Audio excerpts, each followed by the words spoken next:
Amanda Carter, a beloved young woman with a bright future, was found dead in a quiet park, her life stolen in the blink of an eye. Bryan Fields, the seemingly harmless bartender she had once worked with, quickly became the prime suspect in her murder. As detectives dug deeper into his past, they uncovered a chilling obsession and a deadly plan that no one could have predicted. What led Bryan to kill Amanda, and how far would he go to hide his dark secret? This is the story of a community shattered by betrayal, obsession, and a brutal crime that no one saw coming. It started like any ordinary day. Lily James, a 22-year-old college student, had plans to meet a friend at a local cafe after class. She was excited about the weekend ahead, looking forward to catching up and making new memories. But as the hours passed and Lily didn't show up, her friend became worried. She tried reaching Lily by phone, but there was no answer. Thinking it was nothing, her friend assumed Lily had just gotten caught up in something. But when she called again, still no response. Lily's family grew concerned when she didn't return home that evening. They called her friends, checked with the cafe, and searched the local area, but there was no sign of her. Her phone was going straight to voicemail, and the police were soon notified. In the beginning, the investigation seemed like a typical missing persons case. Maybe she had gotten lost or decided to take a spontaneous trip. But as the days went by with no word, it quickly turned into something much darker.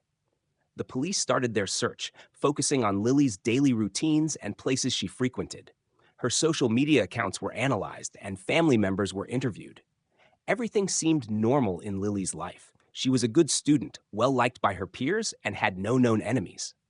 But things took a chilling turn when investigators examined the footage from a nearby gas station. There, they saw Lily's car, parked just a few blocks from her home. The timestamp on the footage showed that her car had been left there for several hours, but no one had seen her. As the investigation deepened, detectives began interviewing people who had seen Lily that day. Some of her classmates said they had briefly spoken to her before she left for the cafe, but no one had seen anything unusual. The lack of evidence was both frustrating and terrifying. Then a breakthrough came when a local resident called the police after noticing a strange figure near an abandoned house on the outskirts of town. The caller didn't think much of it at first, but after hearing about Lily's disappearance on the news, they realized the timing of the sighting could be important. The investigators quickly arrived at the abandoned house. It was old and run down, far from any residential areas. But when they entered, they were greeted with an unsettling discovery. Hidden in the basement was a room with strange markings on the walls and Lily's belongings scattered about. Her purse, wallet, and phone were all there, but there was no sign of her. It was as if she had simply vanished. The room itself looked untouched, as if it had been used to keep someone there against their will. With this new evidence, the case took a darker turn. Authorities began focusing on people who might have known about this house. Neighbors and locals were questioned, but no one had seen anything suspicious. That's when the police received a tip that would change the course of the investigation. Thomas, a neighbor of the abandoned house, had been acting strangely for weeks. He was a reclusive man who rarely interacted with anyone, but there was something about him that made people uneasy. The police paid him a visit, and after some questioning, they learned that Thomas had been in the area the day Lily went missing. When they searched his property, they found something they didn't expect: Lily's car keys. Forensic tests later revealed that Thomas's fingerprints were found on the keys and inside her car. It was the break the police needed, but the motive remained unclear. Why would Thomas take Lily? What was his connection to her? It didn't take long for investigators to uncover the chilling truth. Thomas had been stalking Lily for months. He had learned everything about her from public records, social media, and even talking to her friends. And when he saw an opportunity, he decided to make his move. The discovery of Lily's fate was devastating. She had been kept hidden in the house for days before being found. Thomas's obsession with her had led to her untimely death. It wasn't just a missing persons case anymore. It was a horrific crime driven by obsession, and it had taken everything from Lily's family and friends. The quiet town was shaken, and people who once felt safe now locked their doors at night, knowing that even the most ordinary places could hide the darkest secrets. Adam Turner appeared to live the perfect life. A successful businessman, he had built his company from the ground up, and his efforts were paying off. He was respected by colleagues and admired by friends and family. Married to Claire, a woman he had known for years, and father to two young children, his life seemed idyllic. But when Adam failed to return home after a routine business trip, everything began to unravel. Claire's initial concern turned into panic when Adam didn't call or send a message. After a day of not hearing from him, she filed a missing persons report. Police were quick to act, reaching out to Adam's business associates, friends, and family in an attempt to uncover where he could have gone. The investigation began without a clue in sight, and Adam's disappearance seemed like it could be the result of a tragic accident or even a voluntary departure. But as the days passed, the case took an unsettling turn. Detectives began examining Adam's life more closely, and what they uncovered sent shockwaves through the investigation. Adam had been living with deep secrets. For years, he had been engaged in a secretive affair with one of his employees, a woman named Rachel, whom he had met when she joined the company. The affair, initially dismissed by Adam as an occasional indiscretion, had grown into something more serious, and the two had been planning a future together. Claire, meanwhile, was completely unaware of her husband's betrayal. But that wasn't the only bombshell detectives discovered. Adam, it seemed, had been involved in shady financial dealings. His company was struggling, but he had been hiding it, living a lifestyle far beyond his means. Upon further investigation, forensic experts uncovered a series of fraudulent transactions, money siphoned off into hidden accounts, some of which had been funneled into a secret offshore account. Adam was drowning in debt, and it appeared he had been trying to cover up his financial troubles for months. As detectives pieced together his final days, they began to suspect that Adam had been trying to flee his problems, both personal and financial. But the shocking twist came when investigators discovered that Adam had received a series of threatening emails from an anonymous source in the weeks leading up to his disappearance. The emails included detailed information about his affair, his financial issues, and even the whereabouts of his secret accounts. Whoever was behind these messages knew everything about Adam's life. And more disturbingly, the source was threatening to expose his secrets if he didn't comply with their demands.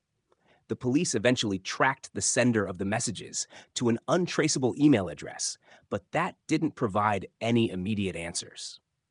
As the investigation deepened, the missing persons case began to look more like a carefully orchestrated plot, and investigators turned their attention to Claire.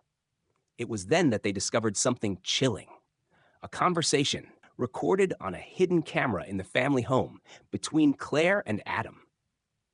In the footage, Claire was heard discussing with Adam a plan to stage his disappearance in order to escape the mounting financial and personal troubles. She mentioned the life insurance policies she had taken out on Adam and the children, and how they would be set for life if everything went according to plan. At first, the police thought the footage was merely a sign of desperation, but they soon realized that Claire had been planning Adam's disappearance for much longer than anyone had realized. The truth became even darker when Adam's body was discovered. It wasn't found in some far-off location or buried deep in the woods as some might have expected. Instead, it was hidden in a remote cabin owned by Claire's family, a place no one had thought to search. Adam had been alive when he was placed there, and he had died from asphyxiation, his air supply deliberately cut off. It was clear that Claire had orchestrated the entire thing, but her involvement in her husband's murder was not as simple as it seemed. Claire had been both a victim of Adam's betrayal and a willing participant in the twisted plot to end his life, all in the name of money and freedom. As the case came to a close, Adam's family and friends were left grappling with the unbearable truth.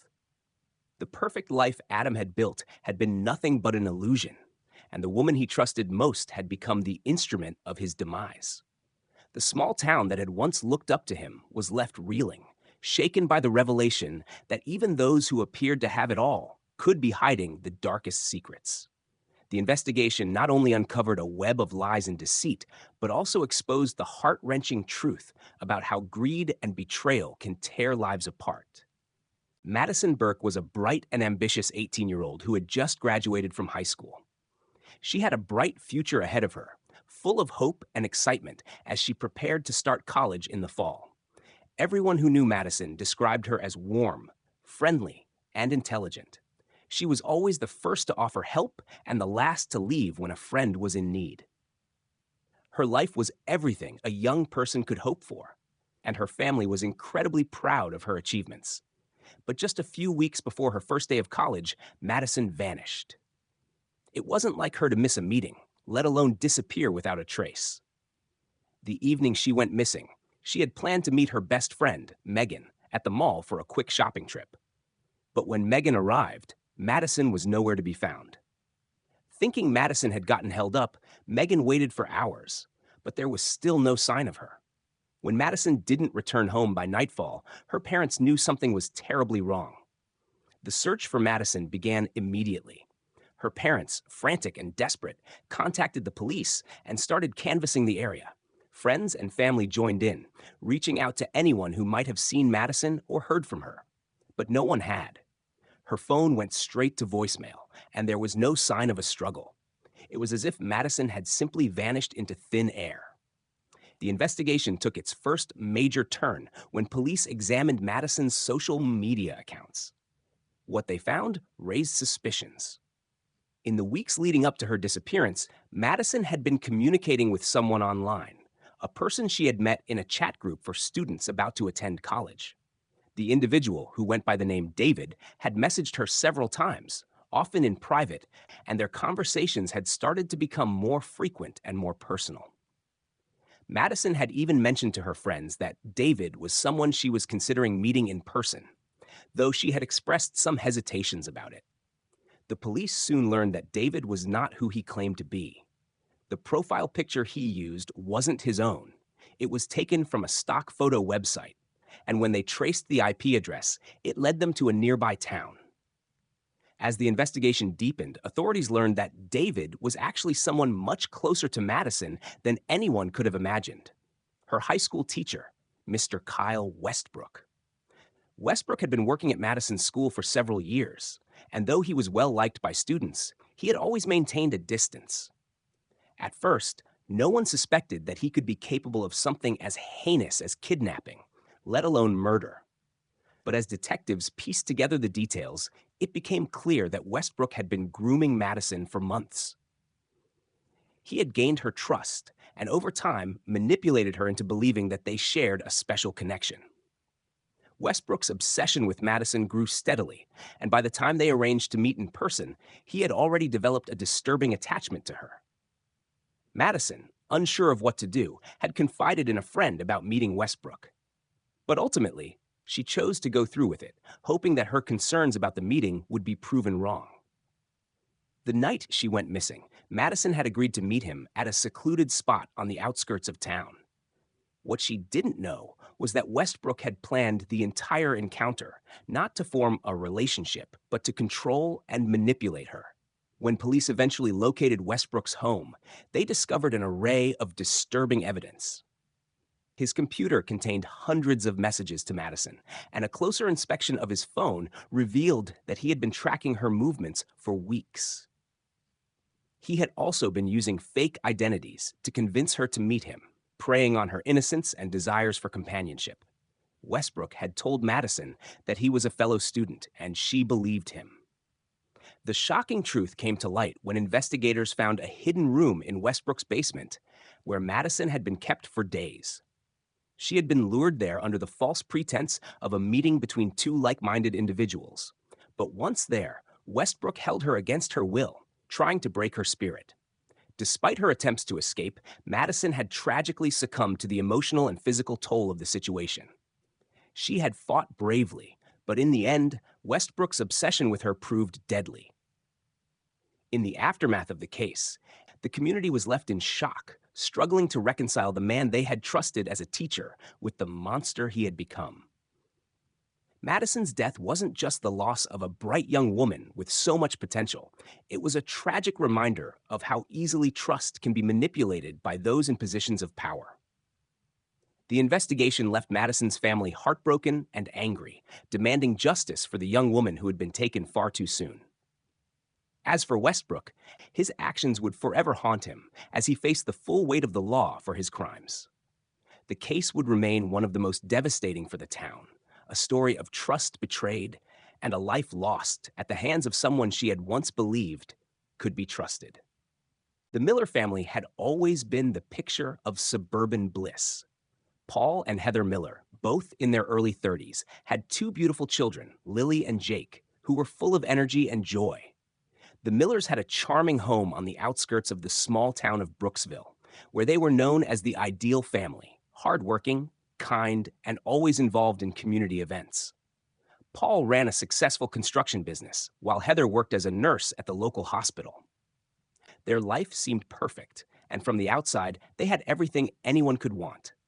But that image of perfection began to unravel one fateful evening when tragedy struck. A fire broke out in the Millers' home while the family was asleep.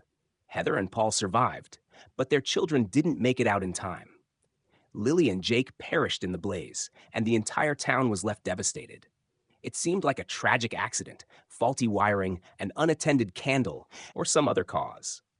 The fire department's investigation initially confirmed this theory, ruling it an accident. The community mourned the loss of the two young children, and the Millers were publicly supported by friends, neighbors, and well-wishers. But behind the scenes, questions began to arise. The investigation into the fire remained open, and as the authorities sifted through the ruins of the Millers' home, something didn't sit right. The fire had spread in a strangely controlled manner, and it seemed to have started in an area of the house that wasn't easily accessible. Experts began to suspect that the fire had been deliberately set. There were signs of accelerants near the origin of the flames, and this new revelation turned the investigation in a completely different direction. Detectives began to dig deeper into Paul and Heather's lives.